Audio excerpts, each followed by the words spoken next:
Bon les amis, bonjour à tous. Aujourd'hui nous sommes le 4 janvier 2024. On commence par cette vue sur Apex Pro, sur le token de Apex Pro qui s'appelle Apex et qui a pris depuis qu'on en a parlé d'ailleurs d'environ 1000% ce token. Donc là c'est pas une miniature aguicheuse évidemment, c'est une miniature réelle avec un cours qui a réellement pris 1000% en quelques mois. Et ce n'est pas faute de vous en avoir parlé de ce token évidemment puisque c'est le token de la plateforme Apex Pro. Si vous n'avez pas remarqué, c'est la plateforme dont je vous parle depuis maintenant 3 mois et qui est tout simplement l'exchange décentralisé de la plateforme Bybit, c'est-à-dire que vous pouvez trader les crypto-monnaies directement sans KYC, de manière décentralisée. Le token, je me disais, comment ça se fait qu'il stagne, comment ça se fait qu'il n'arrive pas réellement à aller chercher ses objectifs de cours, qui étaient normalement la hauteur du biseau, qui était déjà un bel objectif de cours, hein. Entre ici et là, il y avait déjà 400%.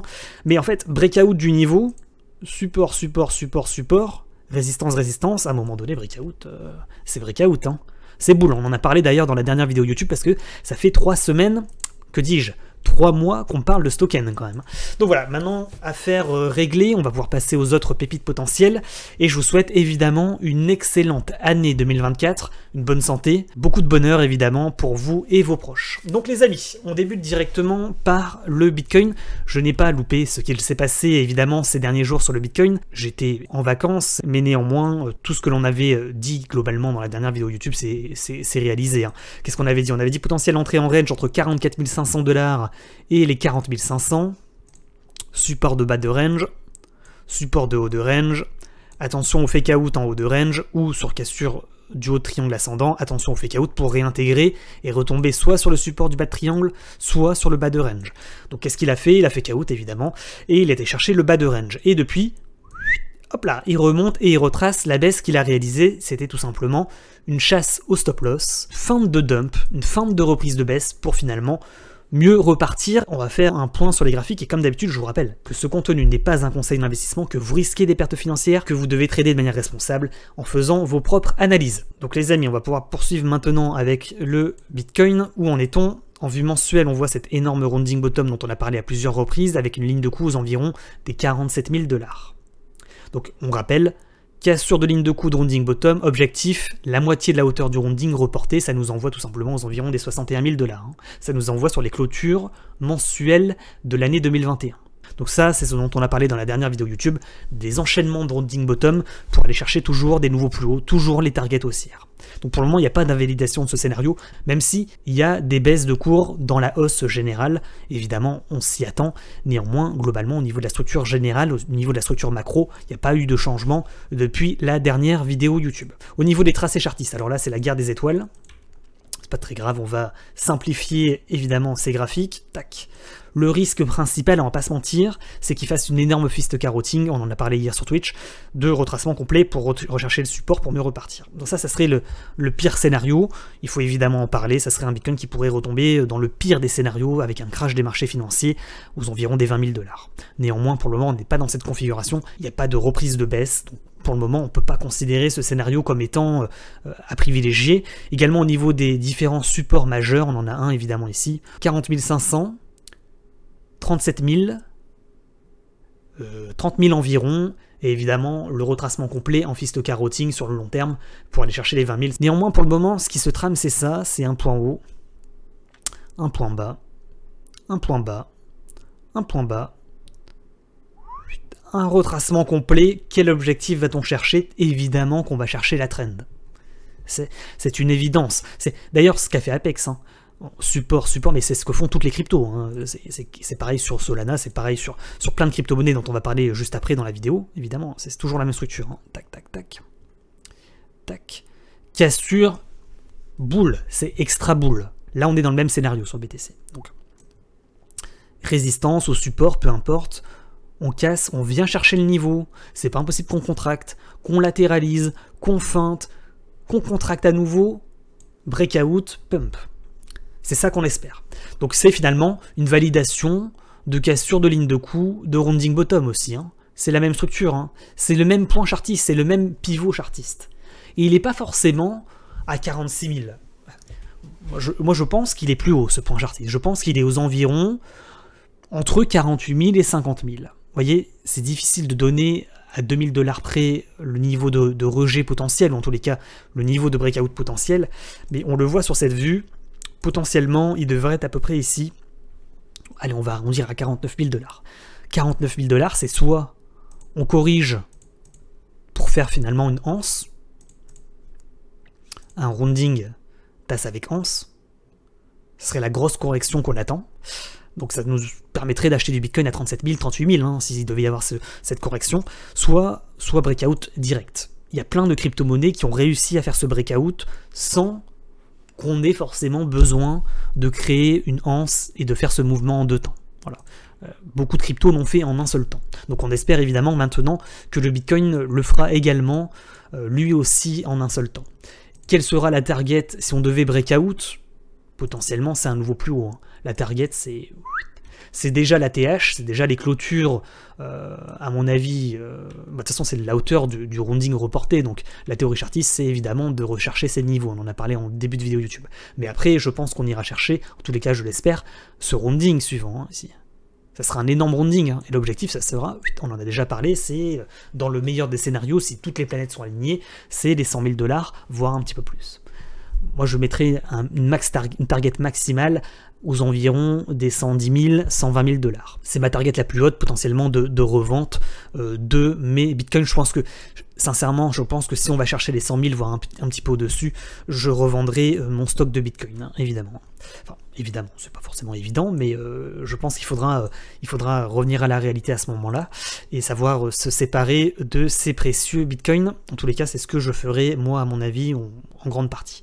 Au niveau des pourcentages, parce qu'on pourrait se dire, ah, 100 000 c'est trop, pour information, entre les 44 000 et ce niveau, il y a environ 130%. 130%, pour rappel, entre la fin d'année 2022 et la fin d'année 2023, vous avez un Bitcoin qui a pris environ 170%. Donc il manque 130% pour aller chercher cette target. Donc c'est une target évidemment moyen-long terme, hein. Ça dépend évidemment de la vitesse de la hausse. Ça peut traîner entre 6 mois et 2 ans avant d'atteindre évidemment cette target. Néanmoins, si on break out, il y a moyen que ça parte assez fort, assez rapidement. C'est pas forcé qu'on mette 2 ans pour aller atteindre ces niveaux, hein. Voilà, ça c'est également mon sentiment, c'est que ce type de breakout, s'il devait y avoir lieu aux environs des 50 000 ici, ça serait un mouvement puissant. Donc c'est pas impossible qu'on aille chercher plus vite que prévu les 65 000 $ environ. Ce qui n'est pas un gros mouvement, hein. Encore une fois, c'est pas un gros mouvement, on se dit, ah, 60 000 $ c'est énorme, on parle de 50%. Voilà, 50%, le BTC, juste entre ce point-là et ce point-là, combien il a pris là? Il a pris 70%, donc c'est à relativiser évidemment. Maintenant que cela a été dit, donc au niveau des trendlines, donc point pivot chartiste aux environs des 50 000 $ ici. Au début j'avais dit 46 000, maintenant je reviens sur mes positions, je pense que c'est plutôt entre 48 et 50. En tous les cas, à vous de tracer votre trend de long terme. Chez moi elle n'est pas forcément hyper bien tracée, ça a un petit peu bougé mes tracés, mais grosso modo vous voyez que c'est à peu près ici à 48 000 potentiellement. Au niveau de la vue journalière, qu'est-ce qu'on voit? On voit une résistance ascendante, ici, sur laquelle on bute. Et celle-là, il faut la voir, hein. Il faut la voir et il faut l'avoir en tête pour ne pas se faire piéger sur un éventuel rejet sur ce niveau. Qu'est-ce que ça veut dire? C'est-à-dire que pour le moment, on fait des moves comme ça. Tac, tac, tac, tac, tac. Et à un moment donné, là, c'est pas impossible qu'il refasse encore un move comme ça, à un moment donné pour potentiellement faire une correction un peu plus sévère, encore une fois, une deuxième feinte de reprise de baisse, voire réellement une reprise de baisse pour aller chercher la target un peu plus long terme, hein. Aux environs, on en a parlé des 37-38 000. Mais néanmoins, si à un moment donné, on arrive à faire ce type de move, c'est-à-dire on arrive sur la résistance, on arrive à breakout, là c'est bull. Là c'est ultra bull, parce qu'on confirme le rounding, on breakout la résistance ascendante long terme, et puis on fait ce qu'on a vu sur plein de crypto-monnaies, sur plein d'altcoins, c'est-à-dire qu'on breakout une nouvelle résistance. Donc attention, en résumé, dans la zone entre 47 500 et 48 000 $, ça a l'air d'être cette zone qui pour le moment nous sert de résistance. Donc méfiance une fois qu'on arrive sur cette résistance. Voilà. Est-ce qu'on n'a pas d'autres? Vous voyez, encore une résistance comme ça. Je suis en train de regarder en parallèle, hein. Tac, tac. Je découvre également un petit peu avec vous là. Tac. Vous voyez, résistance, enfin support qui assure pullback, résistance. Vous voyez, c'est encore un élément qui nous dit, oui, on a une sorte de résistance légèrement ascendante ici, qui nous empêche d'aller chercher un nouveau plus haut sur le Bitcoin. Donc il faut le prendre en compte. Donc je pense qu'on est complet sur BTC au niveau des supports résistance majeurs. Après le reste, ça sera évidemment secondaire dans des unités de temps plus courtes. Moi je pense qu'au niveau des figures chartistes, ce triangle dont on avait parlé n'est pas invalidé en réalité. Je pense que tout simplement il y a eu un fake out. Il y a eu un fake out de triangle, fake out ici de haut de triangle, et fake out ici de bas de triangle. Donc là pour le moment il fake out un petit peu. On pourrait se dire ça y est c'est range, mais pas forcément en réalité, parce que là on voit qu'il a réintégré sans pour autant recasser le support. Donc ça veut dire quoi? Ça veut dire que ce support ascendant ici, il redevient valide. Donc ça veut dire que c'est pas impossible, par exemple, on refait un fake out, on retombe sur le support, on fait des moves comme ça, pour mieux prendre de l'amplitude, et on va résumer, tant que ce support ici, aux environs des 40 500 $ résiste, il n'y a pas d'alerte générale sur le Bitcoin, les longues gardent la main, et on va chercher les targets plutôt à la hausse. Voilà. On est plutôt sur des acheteurs qui gardent la main, qui tentent des breakouts de résistance pour aller chercher toujours des nouveaux plus hauts avec des pièges vendeurs. Des pièges vendeurs qui piègent les longues, qui piègent également les shorts et qui permettent tout simplement de siphonner la liquidité, qui permettent d'aller chercher les stop-loss et qui permettent de repartir un petit peu plus léger en ayant piégé les plus fragiles d'entre vous, ceux qui avaient mis évidemment des stop-loss.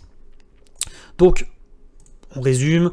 Petite tendance latérale, un nouveau niveau de breakout aux environs des 44 500 pour aller rechercher cette résistance ascendante. Et tant qu'on est sous 48 000, il n'y a pas de breakout de résistance majeure. Donc c'est pas impossible qu'on fasse des moves en escalier, en testant les résistances à plusieurs reprises, voire qu'à un moment donné on se fasse rejeter, qu'on revienne chercher les supports pour recomprimer et repartir. Voilà pour ce qui est de mon avis sur le Bitcoin. En tous les cas, c'est ce que me disent les tracés chartistes en vue moyen long terme. Donc on retrouve avec cette vue simplifiée où est-ce qu'on se trouve. Tac. Sous résistance toujours, avec un cours qui continue sa compression de cours pour peut-être mieux retenter le breakout potentiellement des 48 000 $, en tous les cas on l'espère.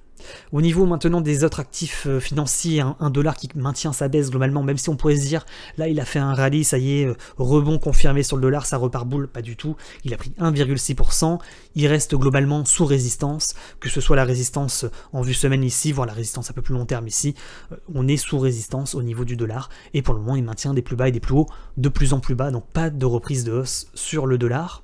Au niveau du Nasdaq, du S&P 500, peut-être du CAC 40, etc., on voit qu'on a eu des rejets effectivement en ce début d'année, notamment sur les lignes de coûts de rounding sur Nasdaq. On corrige tout simplement, on peut pas dire qu'il y a reprise de baisse non plus, c'est tout simplement pour le moment une correction de la tendance haussière en cours.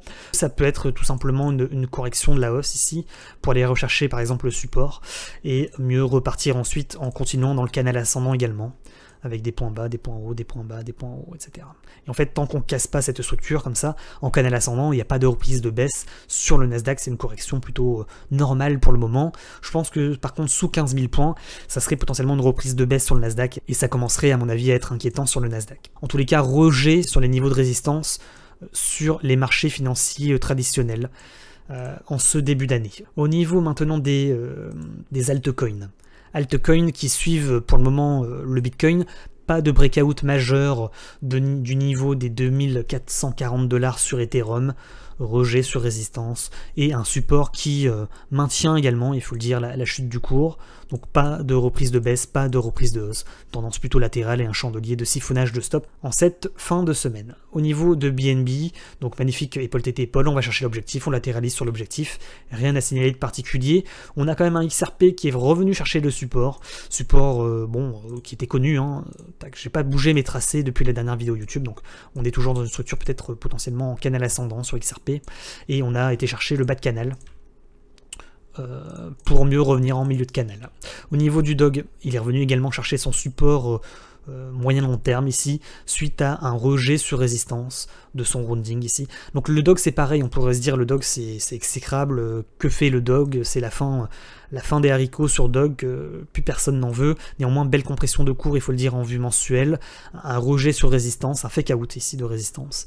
Mais c'est pareil que sur le Bitcoin, sur Apex et tout le reste. C'est-à-dire qu'à un moment donné, si on arrive à faire ce move, on repasse au-dessus des 0,095, c'est ultra bull pour le Dog. Voilà, il faut en être évidemment conscient.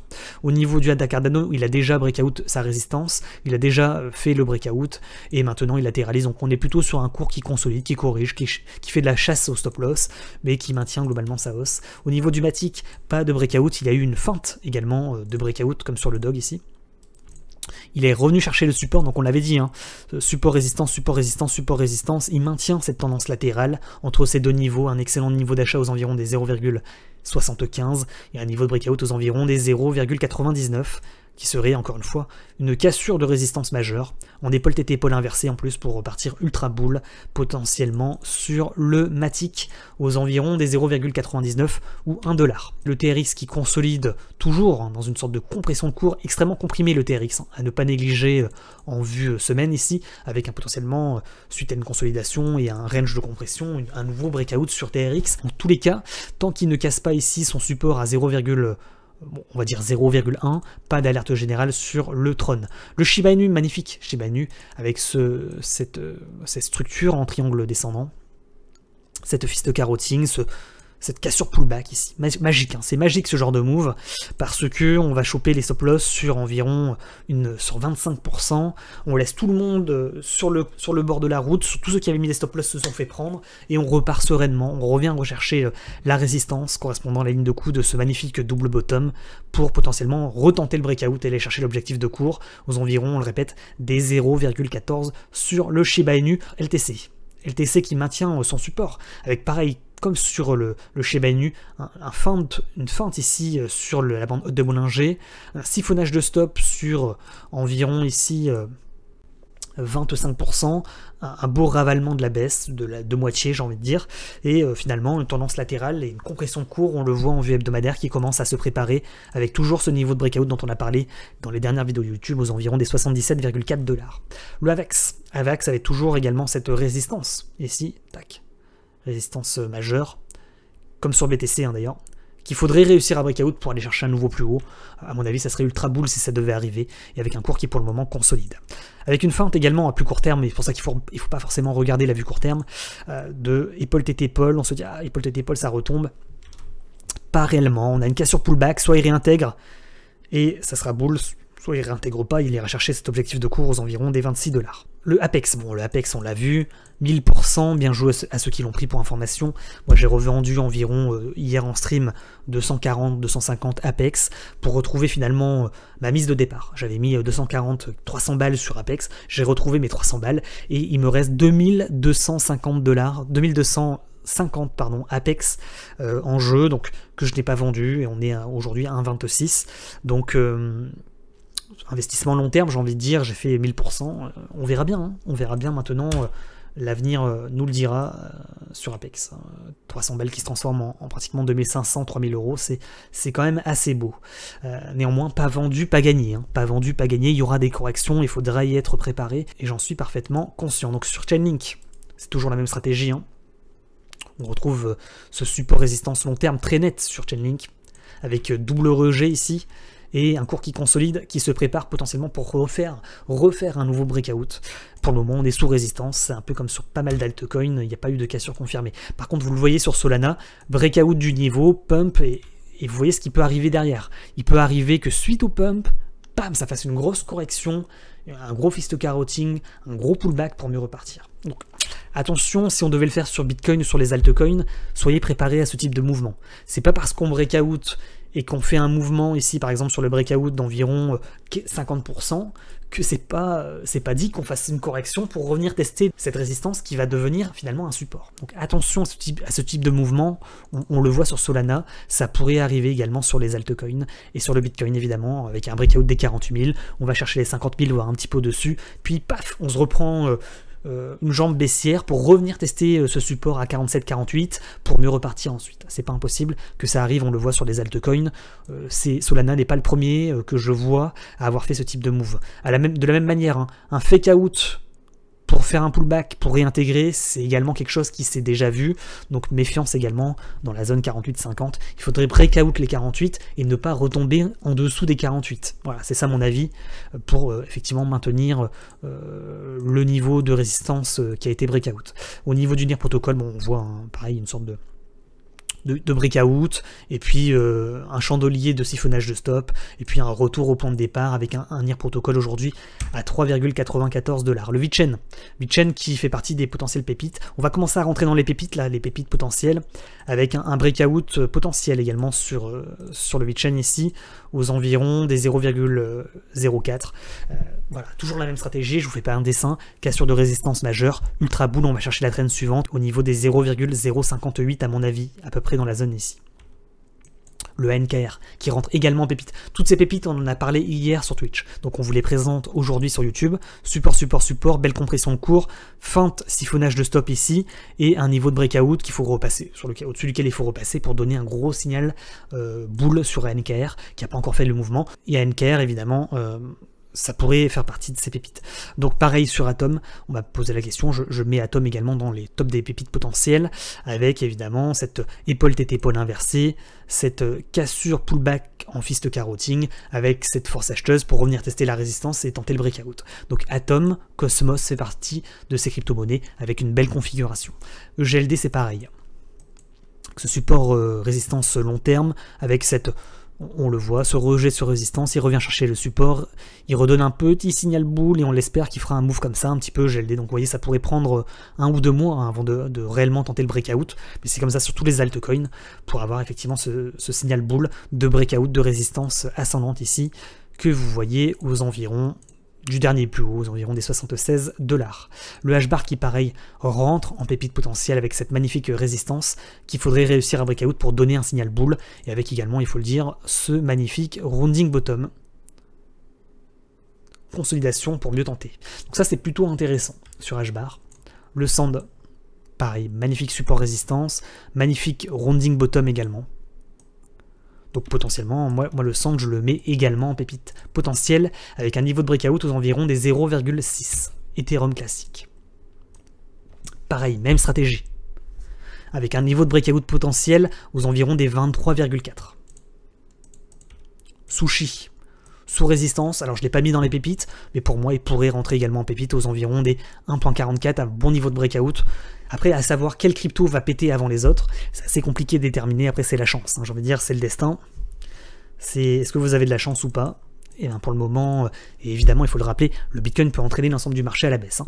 ERN sous résistance, pareil. Le APE, avec une belle compression de cours APE1. Donc un niveau de breakout également, aux environs des 1,87. Le XVG, le vert, j'en ai déjà parlé, avec des feintes de breakout, des coups de sécurité avec un cours hyper comprimé. Donc le XVG, niveau de breakout aux environs des 0,42. PSG, belle compression de cours, il feinte également le breakout de haut de range. Pour le moment, il ne confirme pas son breakout, il reste en tendance latérale. Le GTC, pareil, avec un niveau de résistance support. Potentiellement, il a feinté le breakout, il est revenu chercher le support, il va retester la cassure. Ça pourrait être intéressant. Bitcoin Cash, support résistance, traîne long terme. Bitcoin Cash, il mérite de remonter dans le classement, au même titre que Sushi ou ERN.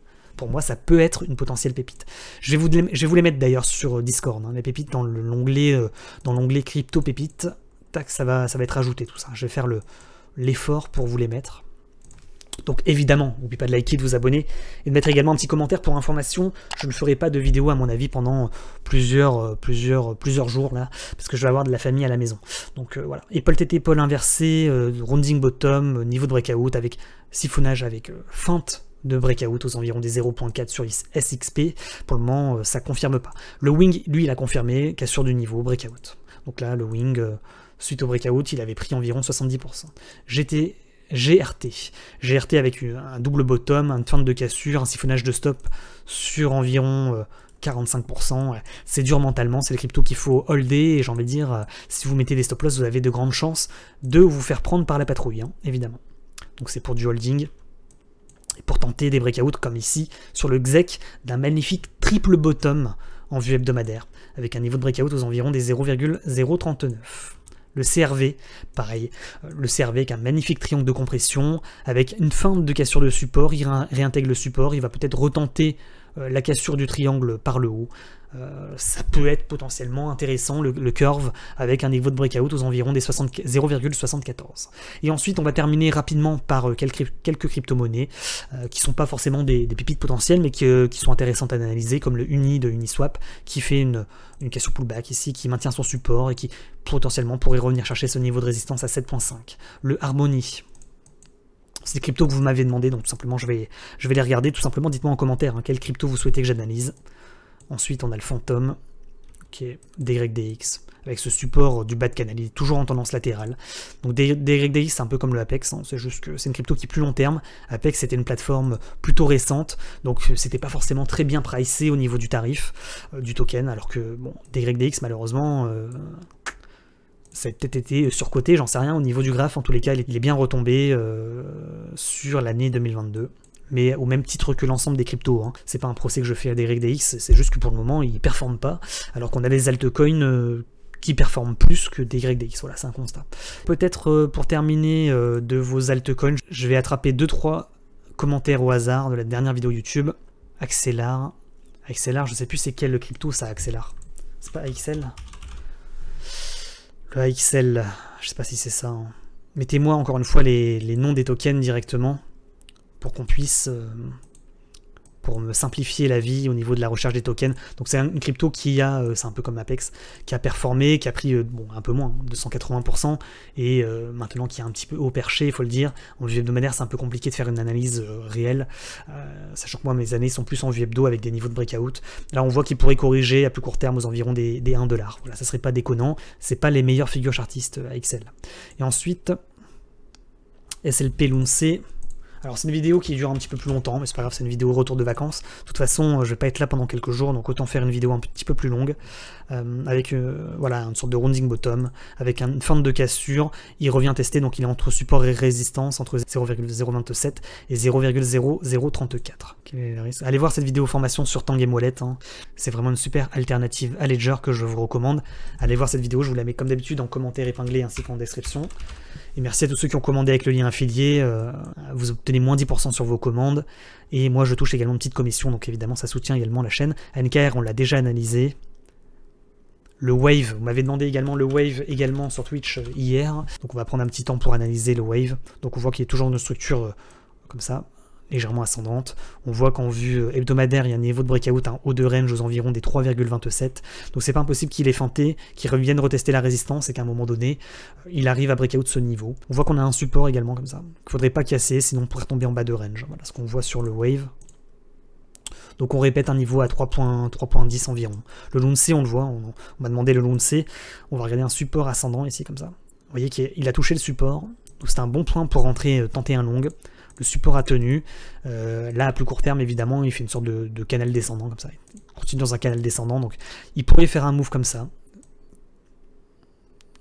pour repartir. Donc là, la zone qui est ici est une zone intéressante, selon moi, pour tenter potentiellement un long sur le Lunce. Maintenant, Lunce, on le sait, c'est Terra Luna, c'est une crypto assez risquée, donc attention à vos risques et périls, encore une fois. Et encore merci pour tous vos messages, et pour tous ceux qui me souhaitent une bonne année. Merci également. Bonne année à vous, bien entendu. Puis le Métis, on l'a analysé également sur Twitch hier. Je pense que c'est la même personne qui m'a demandé. Donc on avait vu une sorte de biseau de bullish mégaphone, et on avait dit la chose suivante: cassure pullback, c'est bull.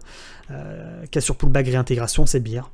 Donc aussi simple que ça sur Métis. Donc il ne faudrait pas réintégrer, à mon avis, ce support, qui est à peu près comme ça, voilà, on le voit, il fait des feintes, il fait des feintes de réintégration pour le moment, donc les boules, les longues maintiennent la hausse, garde la main, avec ce support des 83$ qu'il faut réussir à maintenir sur le Métis, tout simplement. Et on va terminer avec le Mina.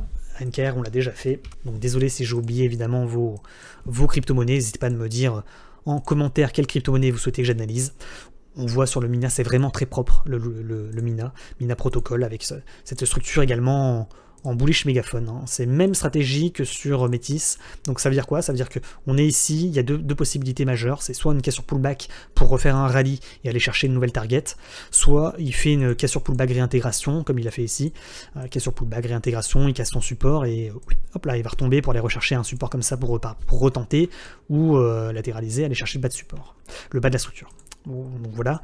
Au niveau du support majeur, bon, c'est toujours pareil, il suffit d'aligner les points comme ça pour déterminer quel est le point de rebond pour essayer de le prendre en cours de route aux environs potentiellement des 1$. Voilà, pour ce qui est de mon avis sur le Mina protocole. Donc évidemment, il vaut mieux acheter sur support que sur résistance à 1.54. Les amis, c'est tout pour moi, j'espère que vous avez apprécié évidemment cette petite vidéo YouTube. N'oubliez pas de nous rejoindre sur Telegram, sur Twitch, pour l'ensemble des analyses en temps réel. On termine peut-être par ce sondage. Vous êtes pour la semaine à venir, pour les semaines à venir, plutôt optimiste, plutôt pessimiste, vous avez voté. On a 67% de personnes plutôt optimistes et 33% de personnes plutôt pessimistes avec 1000 votants. Donc évidemment, je vous fais également des petites analyses en temps réel sur Telegram. Donc même si je ne suis pas sur YouTube ou sur Twitch, rejoignez-nous sur Telegram pour avoir toutes les informations. Vous êtes les bienvenus et on est assez nombreux quand même. Hein. 14 775 sur Telegram. Et je vous rappelle qu'il existe à la fois un canal Telegram avec les alertes, les signaux et les analyses et les sondages, mais également un chat tout simplement d'entraide sur le trading qui est assez actif, donc vous êtes bien entendu les bienvenus. Je vous mets tous les liens en description de la vidéo si vous voulez nous rejoindre. Donc c'est tout pour moi les amis, je rends l'antenne et je vous souhaite une très bonne fin de semaine, un très bon week-end, et je vous dis à très bientôt sur YouTube et sur Twitch. Ciao ciao, à la prochaine,